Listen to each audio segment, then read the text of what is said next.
The Magic Kitchen podcast is funded and supported by thewitchwoodteahouse.com, offering a variety of hand-blended loose leaf teas as well as loose herbs for all of your ritual, spell work, wellness, and everyday enjoyment needs.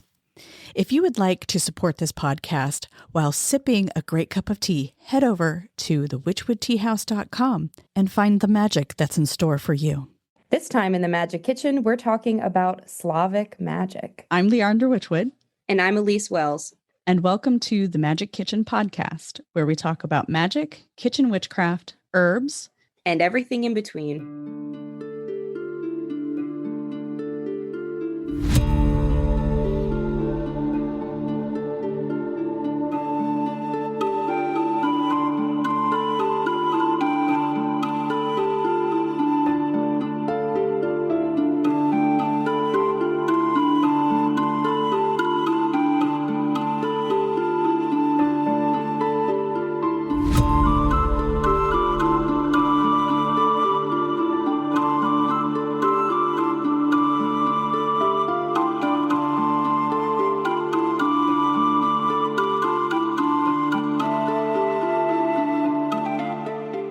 We are joined today by Patricia Robin Woodruff to discuss Slavic magic.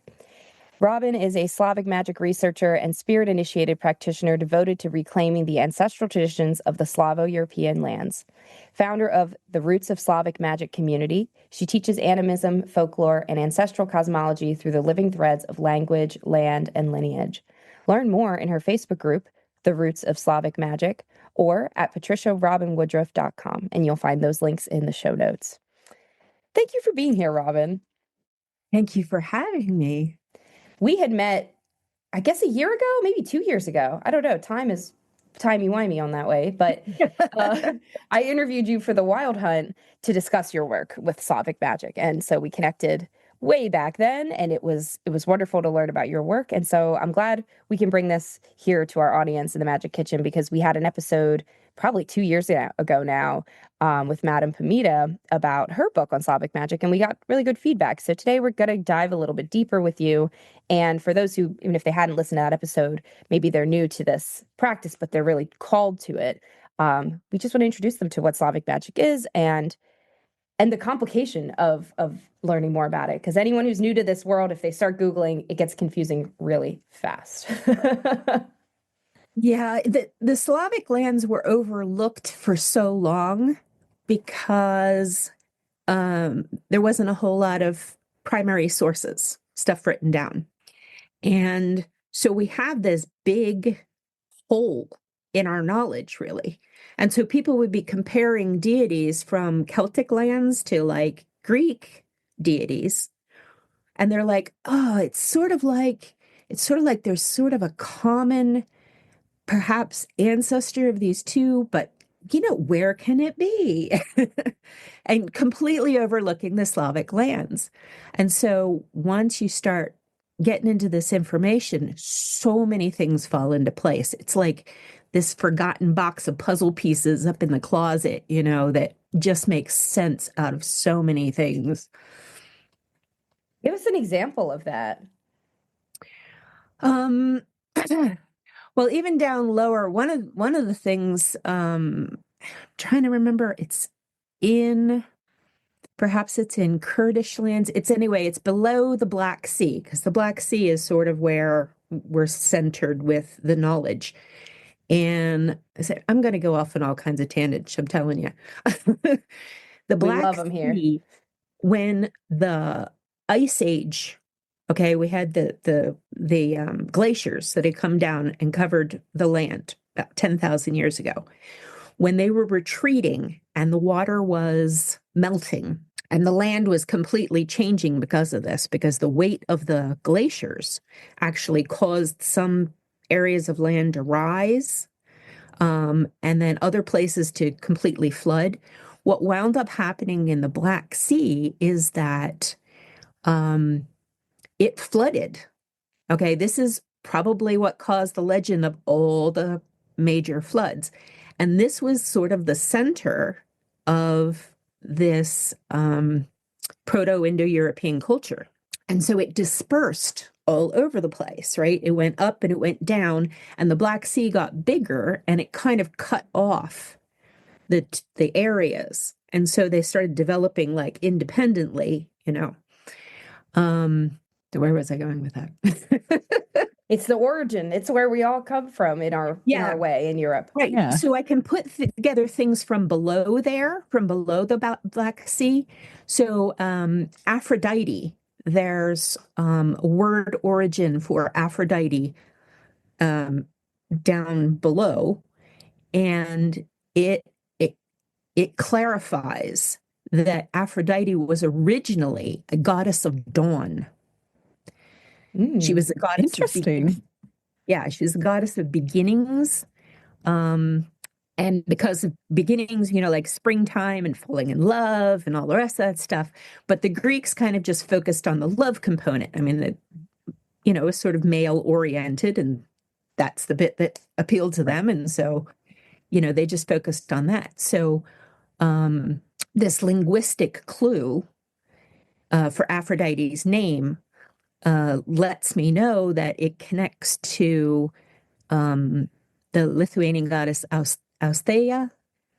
I don't always pronounce things right because I read all these things, and I just haven't had time to learn like all the different languages, because some of the stuff I'm researching is in Proto-Indo-European too. So, I mean, yeah, we'll never know that. Learn that either. Yeah. But I can recognize, root words and the Latin root words and things like that, so I can trace them.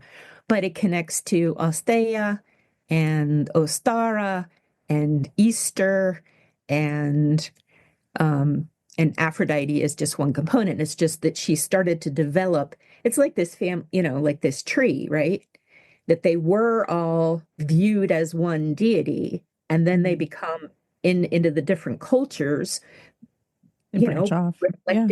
reflecting the Greek culture and becoming what the people needed. The deities give us what we need. So, well, that reminds me of how the Appalachian mountains, Appalachian, wherever you're from, that's how you pronounce it. How they are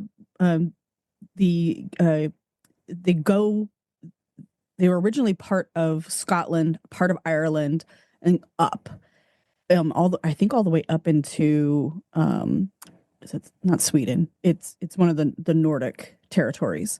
So when we look at like that split, those of us who have ancestry that came from Scotland, Ireland, Wales, my ancestors recognized the energy of it, right, and they recognized that they didn't know Pangea, they didn't know the scientific terms of it. So the energy of it, the deity of it, they were similar.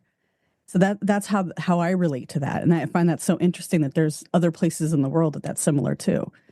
I like that. Because sometimes they branched into two different ones, and then they came back and combined because they said, oh, hey, this mother goddess is awfully like our mother goddess. It's just we're using the Latvian name for her. Well, and it's interesting too, because I came across this Proto-Indo-European root of dawn goddesses when I was doing research for Bridget. A couple years ago, I did a project with a friend of mine who's an Irish scholar, and we looked at Bridget and her connections into Greece, and we actually connected her to Eos, who was a primal Titaness goddess. Really, the goddesses of early Greece were more similar to, I think, the Slavic perspective, which is it's just animism. It's like you embody the dawn as a feminine force, and so she's a goddess, but it's also the dawn itself that was worshipped in this, because when we talk about ancient Greece, people are almost always talking about pretty new content, like 2,300 years is the oldest, the written word, right? But Greece goes back thousands beyond. So I think there's so much mystery that the land remembers, that our ancestors remember when they immigrate to a place and they say, oh, these mountains remember our mountains. But our human words are going to take ages to catch up. We may never catch up. So that is fantastic to think about Aphrodite taking on some of that, because it makes sense, because she came in as Ishtar from the east and she had this warmongering energy. And then the Greeks said, oh, but she's feminine. Aphrodite, she's from the foam. I'm not sure it actually came from down there. I think it originated up further, or it had to have been in a place that had seasons. It had to have been a place that had the seasons of the year. Because a lot of times what happens is you're trying to, let me think, it's like the map of the globe, right? It's a globe. So when you try to flatten it out, you either have to do that weird cutting of land masses, or you distort, the map gets distorted. So when you take a concept that is so built in and then you change it, you can see how it gets distorted. Like in Slavic lands, we have this cycle, right? Around the year, around the day. That's what souls do, spirits do. They do the same thing. But when you map it onto a linear viewpoint like Christianity, where you don't exist, you pop into existence, you exist here for an infinitesimal amount of time, and then you go to heaven forever or hell forever. That means what used to be a natural process of the goddess of death and rebirth becomes feared and scary and monstrous when mapped onto, this is your last chance. You're going to go to hell forever, you know? So you get these changes because of you're changing it in this cultural idea. And that's what I was thinking with it being the Kitchen Witch show, right? What could I bring that, I can tell about Slavic herbs and things like that, which is stuff that people don't know yet, but a lot of it's similar, to the Celtic uses and whatnot. But the spirits of the house, the house spirits, I used to think that like elves were sort of a different race, okay? My research and my understanding has evolved to perceive it as this spirit force that then can detach bits of it. And when you are a spirit, you can take whatever form you like, right? So that's how you get these house spirits, because it used to be, a lot of times it was an ancestor. I mean, these houses that people lived in, families could live there for centuries, right? We don't grasp that in the United States. It's kind of foreign.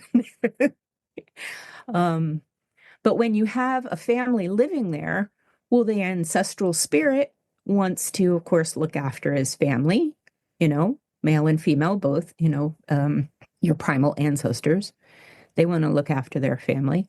And so they stick around. And that's what we see when we see a Domovoy or a Tamta or a Nissa running around the house. Because they can take whatever form they like, and then they can appear like a cat, or they can appear like an ancestor, or they. I love that. You're speaking my language when you talk about plants and house spirits and those. Yeah. Tell us more. What are they? So, well, how do they show up? Yeah. The Domovoy, rather than being like a different race, a dwarf or a, elf or whatever. I had this terrific insight. My friend Joy Wedmedic, she runs the Midwest Shamans Conference in Ohio. And she was talking about, in the Santo kind of tradition, that the older the ancestral spirit is, the smaller they are. And I was like, oh, that explains why they're always described as little dwarves and little imps and things like that running around the house. Because if they were old ancestral spirits, they're going to appear diminutive. That makes sense to me too, because I say a similar thing about haunted places, that over time, the energy that we're feeling, I think 99% of hauntings are residual energy. They're just what's left of that high emotion event that happened. And that's why they're usually at bad places, because bad emotions are bigger and painful. And so they last a little bit longer. But as we go to certain places, like I was in England in Totnes. They had a tour. I'm forgetting the name of the actual tour, but like a tower, like a castle. And there's all of these tales from the Middle Ages of it being haunted. And so at that time, when these tales come, it had been about 200 years since the Battle of Hastings and all of that era that these ghosts were from. And those stories drop off. It was really cool to read in this historical context how, like, by the 1500s, only 2 or 3 sightings. And by the 1600s, it was a distant memory. And then today, I can tell you, I was there for a couple hours and I didn't feel a single spirit residual energy. But Gettysburg, as a kid, I would get things in my photos by accident all the time. They were so prevalent there. There's like a million ghost tours there for a reason. And I went back maybe 5 years ago, and it was significantly less than it was the 20 years prior. So, yeah, so it kind of makes sense that house spirits would work in the same way, and they're more physical, they're more visible, which is nice, but they're also less, like any spirit. I think energy just gradually fades. Yeah. And so in the Slavic homes, I've been to Europe a couple of times. I really want to get back and do some more research because sometimes things just do not come into perspective until you're in that environment. For example, I kept coming across all of these thunder charms, right, to ward off lightning. I'm like, geez, these people are like really obsessed with warding off lightning. But when I went to my ancestral village and saw the thatched huts all crowded next to each other, all of a sudden I'm like, oh, well, of course you don't want a lightning strike because that's going to wipe out the entire village, right? Right. Yeah. So this was always built into the holidays. You would come back and you would bless your candle on what turned into Christianity and Candlemas, but was, of course, a pagan tradition way behind, long ago. They would make tapers out of hag candles, hag tapers. They're made from mullein. Have you heard of that?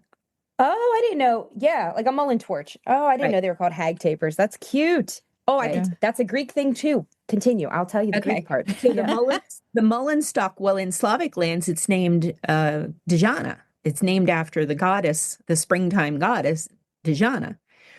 So the plant itself, mullein, is called Dejana. So anyway, you make these tapers on February 2nd, and that imbues the power of the goddess, because this is a cross-quarter day juncture between winter into spring, right? And these candles can be used to ward off lightning strikes and storms. And they sometimes burnt if a family member is ill, kind of gives them the extra life energy, right? Makes sense. This is crazy. Like, I don't know why these things ever surprise me because it's just continued to happen. But the syncretism of these festivals and these practices, when they're this specific, it does kind of blow my mind. So in Greece, it was the same thing. You would do essentially Candlemas. I never put in my head together that Imbolc and Candlemas, that there was a literal candle ceremony that Christians were doing too. I just in my head was like, oh, they always light candles at churches. But of course they would have taken the exact right and continued it. I never realized they literally took it exact and said it's their own thing. But the mullein stalks, we call them Hecate's torches in Greece. Yeah. Because she uses them to guide Persephone back in the spring. So it's the same thing. We go looking for very aged, because if anyone's like, oh, I'm going to grow my own mullein torches, I believe it takes 3 to 5 years for the seed pods to actually grow and dry. No. Diannual. I think it's 1 year they don't have the stalk, and the next year they do. Yeah, you can get them the first year. So 2 years. Yeah. Okay. You can get them the first year, but then you won't get it the next year. Yeah. Okay. Yeah, I was in Crete, and my friend and I, actually, you know what? I have it here. I can show you guys. But my friend in Crete and I made some, and she was like, I only harvest from this side this year, and next year I harvest over that side. So that makes sense. But yeah, it was the same idea. But it's Hecate she's the psychopomp who guides Persephone down under. So she holds that torch for the queen, which is cool. So these traditions, they come back and come back. And so this is what I wound up doing is I was researching the Slavic. And as I kept going and I kept going, and it's like, these are all connected. These traditions are 10,000 years old, 20,000 years old, 40,000 years old. It's incredible. It is absolutely incredible. So I can look at these Neolithic figures where they're like, well, I don't know whether it's actually a goddess or not. And I'm like, I know her name. You know? Yeah. This is the problem I always have with modern archaeology is they don't consult experts in what they're excavating. They only want to talk to other people who dig up things, archaeologists. You know, it drives me nuts. I don't know why it's considered pseudo-archaeology to talk to a modern day potter about ancient pottery, for example, or yeah. It's the craftsmen remember. It's in our craft, in the DNA of our craft. And so when I talk about, things are relatively recent, I'm thinking like the past 6,000 years, right? I know, I'm that way too. I'm always like, oh, this is a new text. It's only 2,000 years old. Right. Well, because writing really has only been around. But see, they say it starts down in the Mesopotamian area and so forth, but it kind of arose pretty much full-fledged, right? It had to have started before that. And if you Good look point. in the Vinci culture, the Danube, it's called the Danube script. Now, a lot of male academics tend to dismiss this because they're like, oh, well, it's just like one or two symbols. It's not really writing.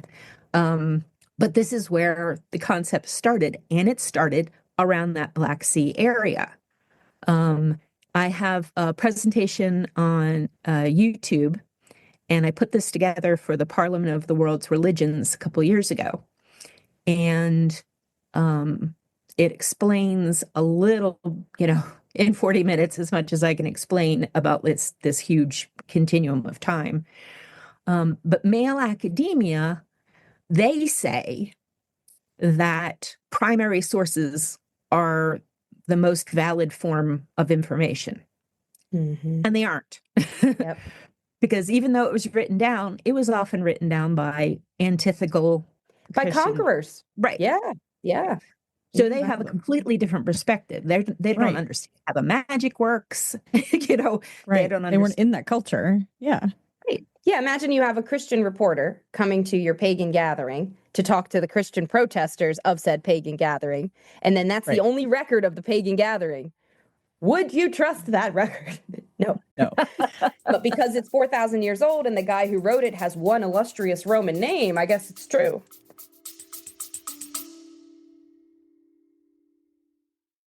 Close your eyes for a moment and imagine arriving somewhere built to hold you.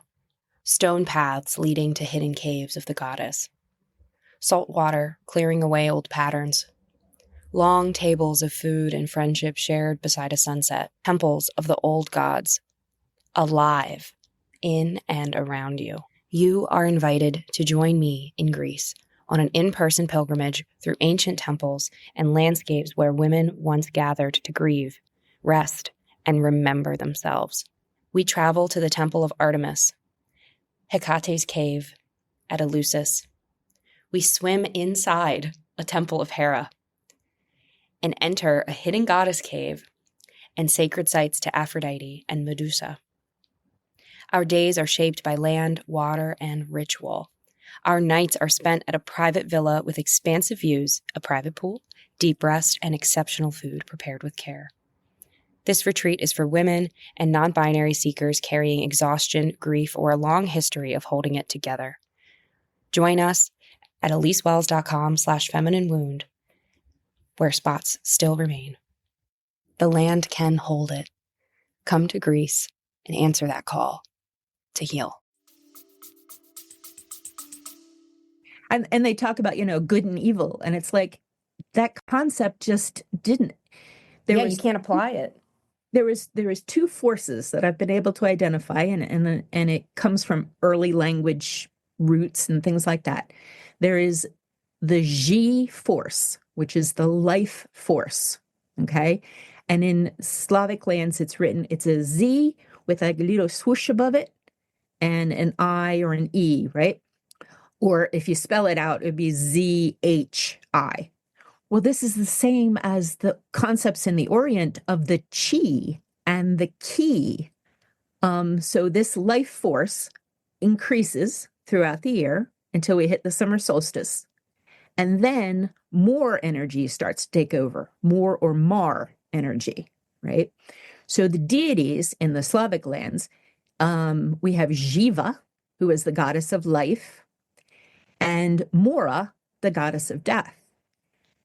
And then we have Mokosha, which is kind of a combination of the two deities together, because Moko is like wet, moist, and the more Mar energy is all connected to the primal ocean. So like Fruity de Mar. Yeah, the Mar, exactly. Right. She is The the sea. ocean to which we return. I mean, that's not just a pagan Wiccan thing. There's not a modern concept. This is an old concept. The rivers feed into the smaller rivers, represent springs, the spring goddess, and they feed into the larger rivers and finally go to the ocean. So that's why the rivers are named after goddesses. The Ganga River is named after a goddess, and we can see a similarity in the Slavic lands. One of the other titles of the dark goddess is Ganga. And Jiva certainly sounds like Shiva. I mean, this is incredible. I was thinking the Shiva- same thing. Shiva took the title. He took the title of the life god, the life, yeah. right? So that's why, because their culture was more male oriented. And so he became more important than the female. The female deities, the Trimurti, are not usually mentioned. You know, they're mentioned as consorts or whatever. Was there ancient, do you know, this may be, I don't know, but was there ancient trade between India, Bangladesh, South Asian subcontinent and the Slavic regions in ancient times? All over. People don't even think about it. I was reading, okay, so I love every subject. Well, not math, but that's me as hell. I'm always like, Samesies. I love learning, but not math.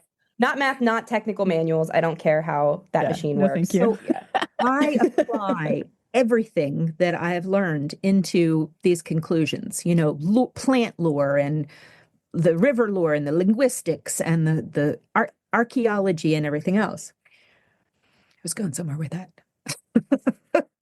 like the trade that people don't think about. They don't talk about it. Yeah. The trade was that it was all over. I was reading a book on the Native Americans because I'm like, this is how the Native Europeans were. They would wander around. They would go to where the food sources were. But another pet peeve of mine is the term hunter-gatherer, because they weren't. They were plant nurturers. They were herd managers. They didn't just take. Hunter-gatherer implies just taking. They knew plants started from seeds. They didn't do agriculture because they didn't know plants started from seeds.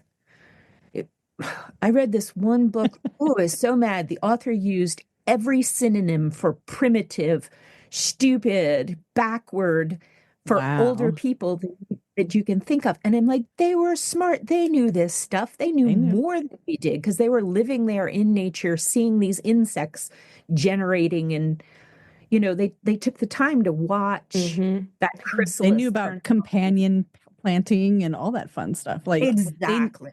Everything that we call what's the new name for it? Basically the organic gardening where you don't horticulture.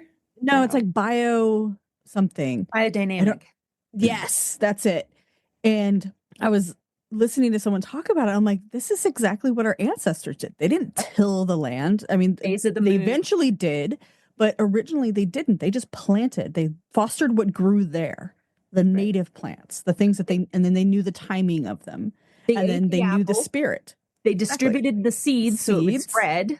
Yes. And then they'd come back later, a couple years later, and get more get more apples from the apple trees because they knew where they were. Yeah. So I was reading about the Native Americans in Pennsylvania specifically, because we have property way in the mountains of Pennsylvania. And this one Native American, he was traveling all over the place, walking, right? He would walk to the bottom of Pennsylvania up to into New York. And, they're like, oh yeah, 6 months later, he's in Pittsburgh and everything else, right? Like our ancestors walked all over the place. Mm-hmm. And then they had boats. And so they would travel the waterways and then they would gather for these celestial events. That was the time for them to get together, which is what the Catalhoyuk and such in Turkey is now showing, that these were nomadic people that built these, temples and things, but they didn't live there. They just came back at various points. And that's when they exchanged information and went back out again. Right. It's so interesting to think all the ways that our minds are conditioned to the point where we don't even know what we have to strip off to actually understand a place. Because I'm thinking of these archaeologists who go to Çatalhöyük and they're saying, okay, well, if this was a temple, then where did the people live? And so they're digging and digging and digging, looking for houses. Well, the ancient people didn't live that way. Like we have such modern ideas of what is a non-negotiable thing that, there's just so much to expand in our understanding and to shake off in that understanding. And it's like, it's just such a lifelong journey. Something that just occurred to me now for the first time ever, which is crazy with sacred travel being like kind of my main shtick here. But I read a statistic in high school that has stayed with me ever since, that since the Dark Ages, so about 700 years of human history, the average person has traveled until, well, actually it was between the Dark Ages and until the advent of like commercial flight. So like the 70s, 80s, the average person only traveled an 8 square mile radius from their home, 8 square mile radius. But then we think of ancient people whose entire lifestyle was travel. It wouldn't even really been a conversation of how much they traveled, because it was probably way more than even somebody like me who jet sets and does all these great, like these people probably still had more mileage on them because of their lifestyle. And what did we lose in that? And so was that intentional even? I don't know. I try to change my thinking, because I'm like, okay, so I've lived in the woods. I've lived deep in the woods, and every day you get up and you pay attention to the weather, because that's going to dictate what it is that you're doing, right? I get this insight from that because we're in a dark sky area. And in wintertime, the stars are so thick, like you could just touch them. It's incredible. Well, a modern academic in his ivory tower is just like not thinking of this. I mean, I had a friend come out from Philadelphia and she's like, what's that like white thing going across the sky? And I'm like, that's the Milky Way, right? The stars were so freaking important to our ancient ancestors. The star lore goes back way beyond the Greeks, way beyond the whole concept of zodiac signs and everything else. I can see traces of it in the belief. Okay, it's not written down, but I can see it.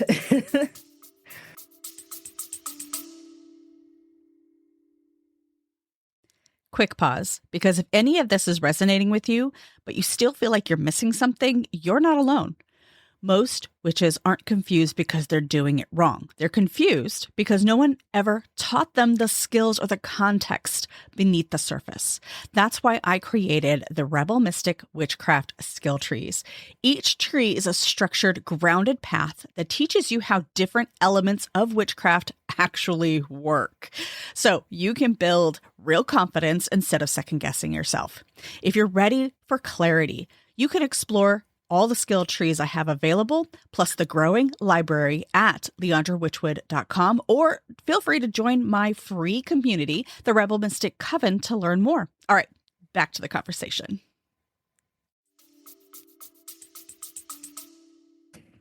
Oh, yeah. Well, so tell us about some of the plant lore, because I got to geek out on some plants. And tell us the magic that can be done with them, because people are probably like, where's the magic, my friends? Where's it's all about the plants? Got to talk about the plants. Well, let's see. We got into the hag torches and whatnot. Mugwort is sacred. Mugwort is called Dejana, is called after the goddess Dejana. And we even continued that in Latin, which is Artemis, because Dejana is Diana is Artemis. Okay. That's what I was noticing. Yeah, I was like, Artemisia. There it is. Yes, Artemisia. Any of your Artemisia is sacred to Dejana, the springtime goddess. That was the other thing I wanted to mention with Brigid is Brigid means the bride. She's the springtime deity. And our ancestors in Slavic lands and Germanic lands, they had 3 seasons. This is what throws off a lot of academics because they think of 4. They think of the solar 4. But there was 3 seasons. So it was springtime, summer into harvest, and then the wintertime. So that's what makes the triple deity, those 3. But that makes sense. Yeah. So with plants, one of the major insights that I got, okay, there is this idea that most people have, that I used to have, that spirits began with little land spirits that we then turned into people, turned into deities, and then that's what made pantheons. And then the pinnacle of belief is the concept of the one true God. Okay? It's not like that. Our ancestors looked at things and they said, where did we come from? They knew about biology. All right. They knew that it took a guy to somehow spark the life force in a woman for her to have a child. Parents or couples weren't really important because that wasn't how the lines existed. It was the matrifocal thing. The oldest female would be the leader of things, and that's why the goddess, the grandmother goddess, the elder goddess, she's actually the one that's like always in charge, right? So it's the netherworld goddesses, god and goddesses, that were the ones that were kind of the more major, let's say. It was the 3 seasons. No, I lost the thread. This is why I write things down. Right. So in these 3 seasons, as they move through, were there plants or rites of passage to move through those that were celebrated? Was there magic done at each of these 3 points of the year? Right. So this is always the juncture, but moon was way more important. The nighttime sky, the moon was way more important to our ancestors than we always think sun, we think day, but they used to keep track of things by nights. So just like the Jewish people, where the day starts at sunset, that is the way people used to think. Oh, it was the 2 deities. Okay, so they're like, where did we come from? Where did we come from? Well, we must have had divine parents, right? Well, where did the divine parents come from? Well, it must have been the divine earth mother, that earth mother that we recognize. She must have split and became both male and female. And those split and became both life and death, male and female, right? So this is how we sort of proliferate, like the zygote. Cellular reproduction. Exactly. Yeah. The splitting of cells. Yeah.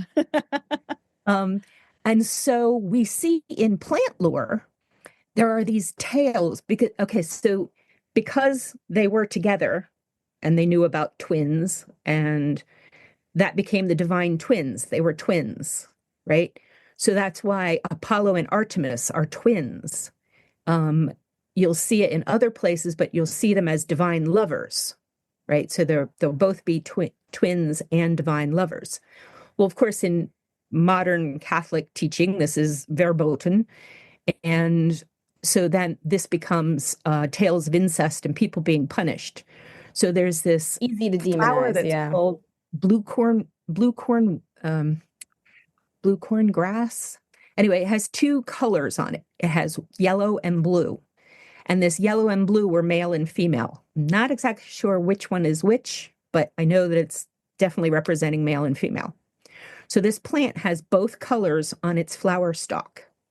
And so this plant lore is that God punished this brother and sister for loving each other, and they became this plant.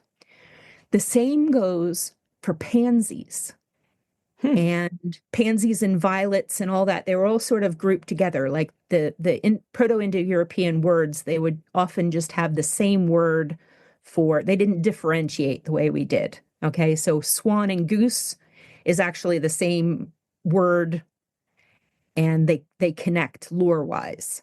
So the mother goose is also connected to the swan maidens that transform.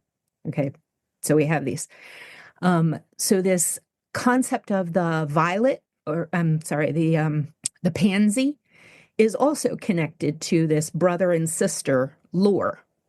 That in Slavic lands they call the flower like Ivan Maria, because it represents the John and Mary. But that's sort of the generic names, like Jack and Jill, right? Or Jane Doe and John Doe. So this is why we get violets connected to Attis, who was formed from Kybele. Yeah. Right. So this concept is older than that tale because it developed this way and then it went this way into the Slavic lands. It's old concepts. Yeah. I love how our paths take us.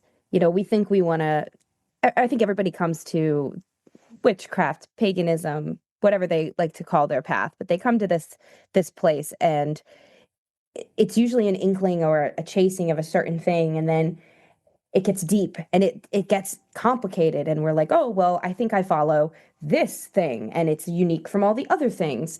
And then that path, I promise you, is going to lead you right back to realizing it's such a oneness, and it's all so old, and it's because it all comes from original truths that we can still go outside and see with our eyeballs, like rivers flow into the ocean. And, you know, it's just, at the end of the day, those are our truths, and they're going to that other multicolored plant was called blue cow wheat. Blue cow wheat. So blue cow wheat, that's used in love magic, right? It's used to smooth out relationships between a husband and wife. Melampirum. The same for your violets and pansies. Very cool. It is used. That's why it's used in love magic. Cool. Oh, I love because it has to do with this concept of the divine mother and divine father. Oh, and this is interesting. So I looked it up because I love seeing plants. If I don't know what they look like, my brain needs to know what they look like. And they are a food for specifically butterflies, and specifically one moth in particular, kind of like how milkweed is monarch's preferred food. There's a mouse moth, which is that's their favorite food, is this. That's cool. I love moths and butterflies because they are so transformative.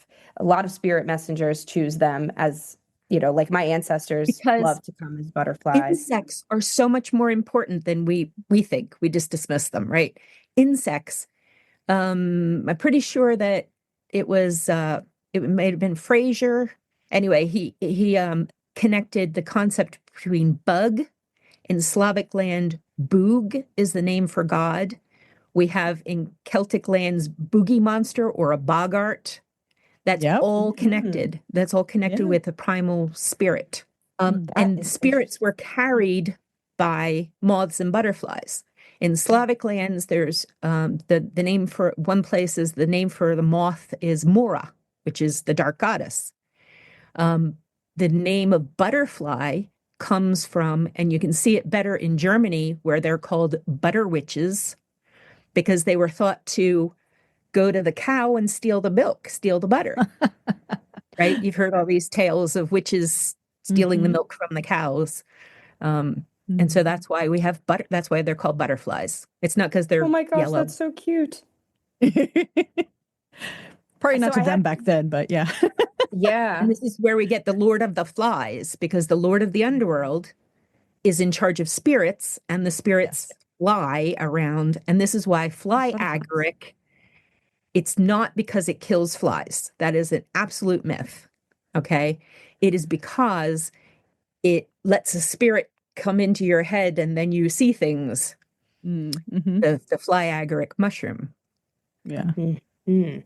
So something else I was just thinking about is when you were saying that insects are more important. I love insects. I adore insects. I found we had ladybugs that hatched this late summer, and it was like the greatest gift the land could have given me. And unfortunately, I found a dead ladybug a couple days ago, and I think they're all dying. And so I've just been in this mourning a little bit about these ladybugs. Like I haven't really shared this with anybody because it's, we tell ourselves that's a little bit silly, but I've been so sad.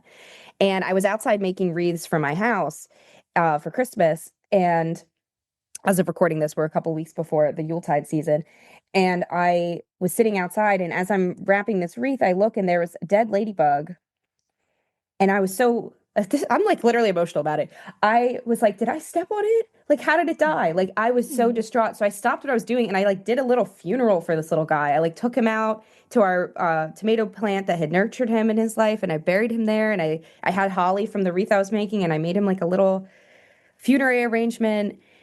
And as you were saying that about the insects are the gods, I feel that way a lot. And I'm actually writing a book right now about some of the things the land has told me in Greece about the way the gods exist in our land. And the cricket has been one that's what I've been doing the deep research on, is who are these crickets from ancient Greece? What were they like then? A lot of them didn't make any noise, which is interesting to think about. And a lot of them, they originated from caves, crickets. So they came from the womb of the earth to our plane.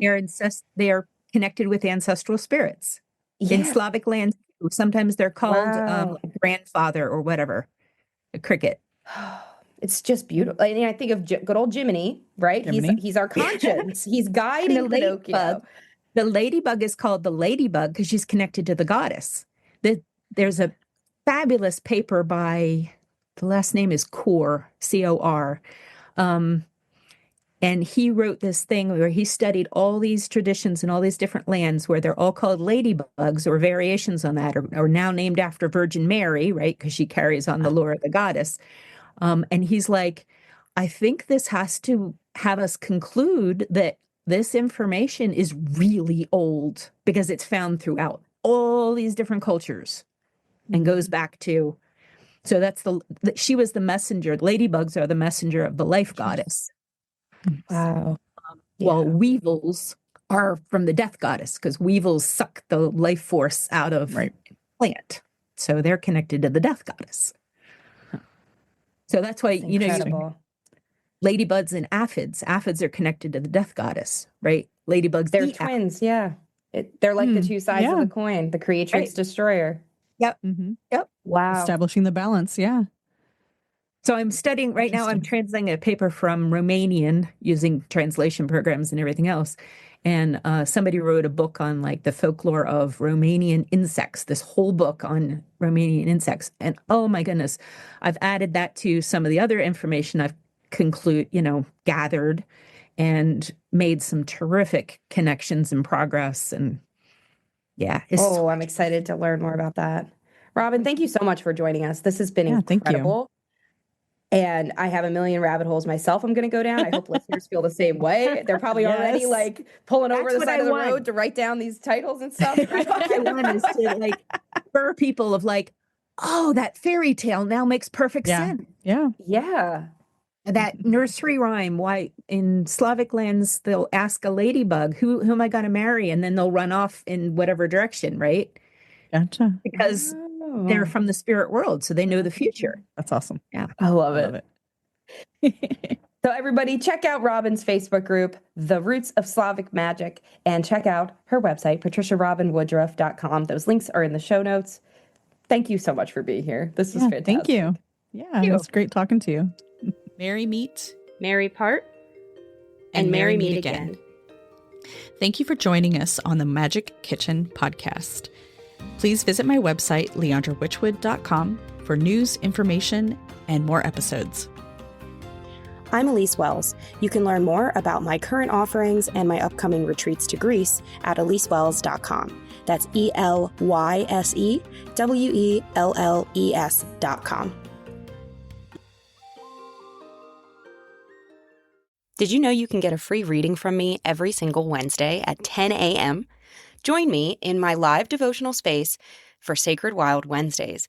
We gather live on a webinar for free readings with oracle texts and tarot decks, magical musings on the moment, and some grounded spiritual guidance rooted in land. If you're craving a pause, a recalibration, and some community, you are so warmly invited to join us. Visit elisewells.com/sacredwildwednesdays to register and get the link straight to your inbox every Wednesday.